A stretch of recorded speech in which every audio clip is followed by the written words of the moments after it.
Sunday morning breakfast மட்டும் முடிச்சுட்டு நானும் என்னோடய சின்ன பொண்ணு கிளம்பி வெளியில் போகலாம் அவுட்டிங் போகலான்னு சொல்லிட்டு கிளம்புனாங்க. எங்கே போகிறோம் அப்படின்னு பார்த்தீங்கன்னா சேலம் போகிறோங்க. எதுக்காகனா என்னுடைய சின்ன பொண்ணுக்கு பேகு, செப்பல் இதெல்லாம் வேணும்னு கேட்டிருந்தாங்க. ஷூ அது மாதிரி அதனால் வாங்குறதுக்காக போயிருந்தோம். ஆனால் கேட்டது என்னமோ அவங்க தான், வாங்கினது என்னமோ நான் ஃபஸ்ட்டுலாம் வாங்கிக்கிட்டேன். என்ன அப்படின்னு பார்த்தீங்கன்னா வீட்டில் இருக்க குக்கர் எல்லாமே ஓரளவுக்கு பழைய குக்கர் தான். சரி இப்போ புதுசு வாங்கணுன்னு ரொம்ப நாளாக ட்ரை பண்ணேன், முடியவே இல்லைங்க. இங்கே வந்து பழைய குக்கரை போட்டுட்டு நம்ம புதுசு வாங்கிக்கலாம்.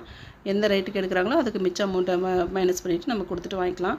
ஆனால் நான் பழைய குக்கர் போடலை, இப்போ புதுசு மட்டும் வாங்கிக்கிறேங்க. இந்த பிராண்ட் வந்து பார்த்திங்கன்னா லக்ஷ்மி பிராண்டோடது. இது கோயம்புத்தூர் ப்ராடக்ட்டு. இதே லக்ஷ்மியில் சேலத்துலேயும் தயார் பண்ணுறாங்க. அது நான் வாங்குறது இல்லைங்க.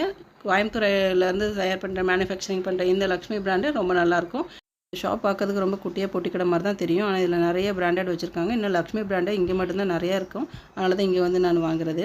அடுத்து நாங்கள் பார்த்திங்கன்னா சேலம் பஸ் ஸ்டாப்லேருந்து ஆப்போசிட் லைனில் போனோம் அப்படின்னா கல்லாங்குத்து அப்படிங்கிற ஏரியா இருக்குங்க. அந்த ஏரியாவில் செப்பல் ஷாப்பு நிறையா இருக்குங்க. 1, 2 அந்த மாதிரியெல்லாம் இல்லைங்க. 30, 40 கடைகள் இருக்கும். அந்த ஒவ்வொரு ஷாப்லேயும் பார்த்திங்கன்னா நிறைய வெரைட்டி கலெக்ஷன்ஸ்லாம் வச்சுருப்பாங்க. நியூ கலெக்ஷன்ஸு, நியூ அரைவல்ஸ் இது மாதிரி நிறைய இருக்கும்.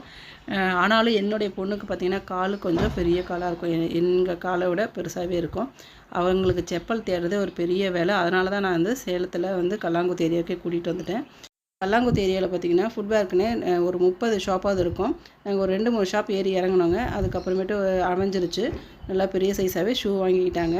அடுத்தது பேக் வாங்கலாமேன்னு சொல்லிட்டு போயிருந்தோம். ஸ்கூலுக்கு பேக் வேணும், புதுசாக வேணும்னு கேட்டிருந்தாங்க. அதையும் பார்க்கலான்னு சொல்லிட்டு வாங்கிட்டு வந்துட்டோங்க.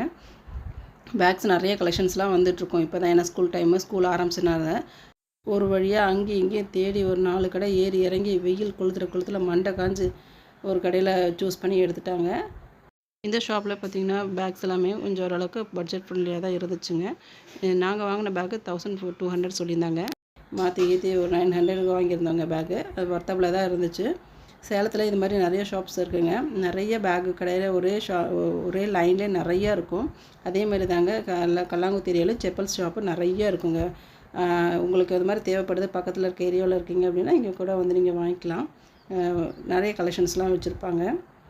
நான் இப்போ தான் சொல்லிகிட்டே வந்துட்டு இருந்தேன். பேக்லாம் பார்த்திங்கன்னா நாங்களாம் படிக்கிற காலத்தில் ஒயர் கூட தான் நாங்கள் எடுத்து போய்ட்ருப்போம். உங்களுக்கு தான் இப்போ டிசைனாக பேக் வேணும், அது வேணும், இது வேணும்னு ஏகப்பட்ட செலவு வச்சுருக்கீங்கன்னு சொல்லி நான் கூட சொல்லிக்கிட்டே வந்துட்டு இருந்தேன். ஒரு பெட்டு போட்டாங்க. எனக்கு வெயில் தாங்க முடியலமா, எனக்கு ஐஸ்கிரீம் வாங்கி கொடுங்க அப்படின்னு சொல்லிட்டு ஆக்சுவலாக வாங்கி கொடுக்கலாங்கிற ஒரு எண்ணம் இருந்துச்சு. ஆனால் டைம் இல்லை, பஸ்ஸு கரெக்டாக வந்துச்சு. அதனால் ஏறி வந்துட்டோம். வீட்டில் மோல்டிங்கில் வந்து குல்ஃபி ஐஸ் போட்டு வச்சுருந்தோம், மேங்கோ ஃப்ளேவரு. அதனால் வீட்டுக்கு வந்த வேகத்துக்கு அது 2 பேரும் அக்காவும் தங்கச்சியும் எடுத்து சாப்பிட்டுட்டு இருக்கிறாங்க பாருங்கள். ஓகேங்க, குல்ஃபி வீடியோ நாளைக்கு அப்லோட் பண்ணுறேன்.